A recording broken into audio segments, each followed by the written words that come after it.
Salut à toutes et à tous et bienvenue. Aujourd'hui, on plonge au cœur de la matière. On va essayer de comprendre le secret des atomes, comment ces toutes petites briques s'assemblent pour construire absolument tout ce qui nous entoure. Vous allez voir, c'est un peu comme un immense jeu de construction avec des règles bien précises. Allez, c'est parti. Alors, on commence direct avec une énigme.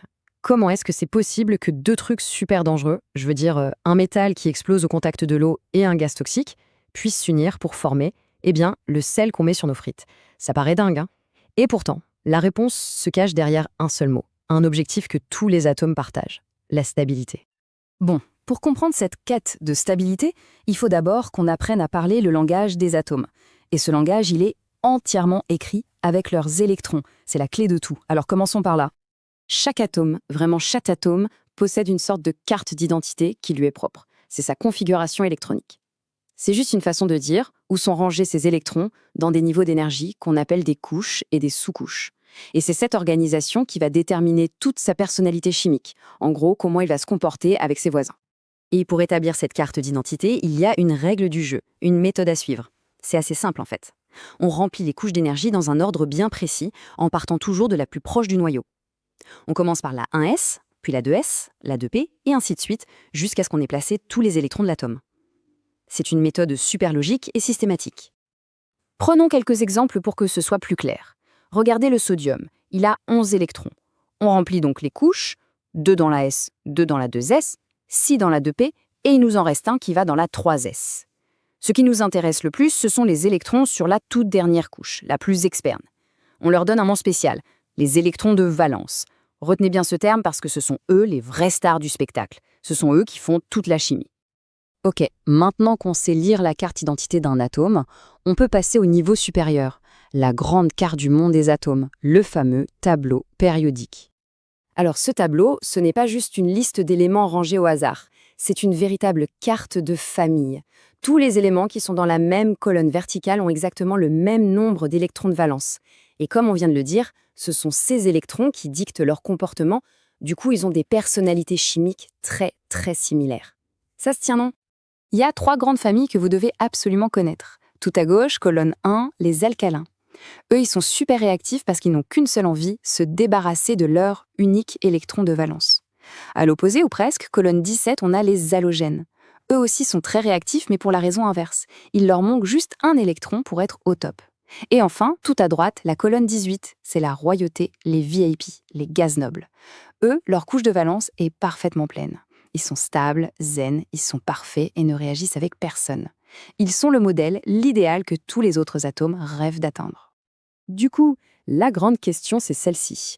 Comment un atome instable, comme le sodium ou le chlore, peut-il bien faire pour obtenir cette configuration électronique parfaite d'un gaz noble? Eh bien, il y a 2 grandes stratégies pour ça. On arrive au moment crucial de notre quête. Pour atteindre la stabilité, un atome a le choix. Soit il gagne ou il perd des électrons, soit il les partage. Voyons comment ça marche. Voilà les 2 options sur la table. À gauche, la stratégie du transfert. Un atome donne carrément un ou plusieurs électrons à un autre. C'est comme ça qu'on forme ce qu'on appelle des ions. À droite, la stratégie du partage, de la coopération. 2 atomes mettent leurs électrons de valence en commun pour former une liaison solide et créer une molécule. On va regarder ces 2 stratégies de plus près. Commençons par la première option, devenir un ion. Un atome, à la base, est électriquement neutre. Mais s'il perd ou gagne un électron, cet équilibre est rompu et il devient chargé. S'il perd un électron, qui est une charge négative, il se retrouve avec un surplus de charge positive, il devient un ion positif, un cation. Petit mémo, il y a un T dans cation qui ressemble à un signe plus. À l'inverse, s'il gagne un électron, il devient négatif, c'est un anion. D'accord, mais comment savoir s'il va gagner ou perdre? C'est simple. C'est la loi du moindre effort, toujours. Prenons le soufre, par exemple. Il a 6 électrons de valence. Pour avoir sa couche pleine à 8, qu'est-ce qui est le plus facile pour lui? En gagner 2 ou en perdre 6? Évidemment, c'est beaucoup plus simple d'en gagner 2. Il va donc aller piquer 2 électrons à un voisin et devenir l'ion sulfure, S2-. Et là, on voit parfaitement comment nos familles se comportent. Le sodium, dans la première colonne, n'hésite pas une seconde à perdre son unique électron de valence pour devenir Na+. Le chlore, dans l'avant-dernière colonne, fait le contraire. Il capture un électron pour devenir Cl-. Et voilà, le mystère de notre sel de table est résolu. C'est juste un transfert d'électrons entre un atome de sodium et un atome de chlore. Mais attention, les atomes ne font pas que se voler des électrons. Parfois, la meilleure solution, ce n'est pas la compétition, mais la coopération. C'est la deuxième stratégie, la construction de molécules. Quand les atomes décident de partager des électrons, ils créent une liaison très forte qu'on appelle une liaison covalente. Et cet assemblage d'atomes liés, c'est une molécule. Pour visualiser ça, on utilise un outil super pratique, le schéma de Lewis. Ce n'est rien de plus qu'un petit dessin qui nous montre tous les électrons de valence organisés par paires qu'on appelle des doublés. Certains doublés créent les ponts entre les atomes, ce sont les doublés liants, et les autres restent tranquillement sur leur atome, ce sont les doublés non liants. Prenons l'exemple de la molécule de HCl. L'hydrogène, il n'a qu'un seul électron, alors il le met en commun. Le chlore, lui, a 7 électrons de valence, il en met un en commun également. Ensemble, ces deux électrons forment un doublé liant, c'est la liaison. Le résultat est génial. L'hydrogène a l'impression d'avoir 2 électrons autour de lui, comme l'hélium, le gaz noble, et le chlore a l'impression d'en avoir 8, comme l'argon. Tout le monde est stable, mission accomplie. Les autres électrons du chlore, ceux qui ne font pas la liaison, se regroupent en doublets non liants. Voilà, on a vu ensemble les règles de base qui permettent de construire le monde qui nous entoure.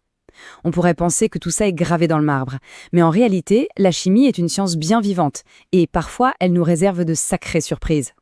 C'est ça qui est fou, on découvre encore de nouveaux éléments. L'oganesson, qui a été officiellement ajouté en 2016, est tellement lourd et instable que sa structure électronique semble défier les règles qu'on vient juste d'apprendre. C'est la preuve que la science n'est pas un livre fermé, c'est une aventure qui continue, et il reste plein de choses à découvrir. Ok, on a vu pas mal de concepts aujourd'hui, faisons une petite synthèse rapide pour être sûr que les idées principales sont bien en place. Voici l'essentiel à retenir de notre séance. Donc, si on résume, tout tourne autour de la quête de stabilité, c'est-à-dire avoir une couche de valence complète comme les gaz nobles. Les seuls acteurs de ce jeu sont les électrons de valence. Et pour y arriver, il y a 2 chemins, soit devenir un ion en transférant des électrons, soit former une molécule en les partageant. C'est aussi simple que ça.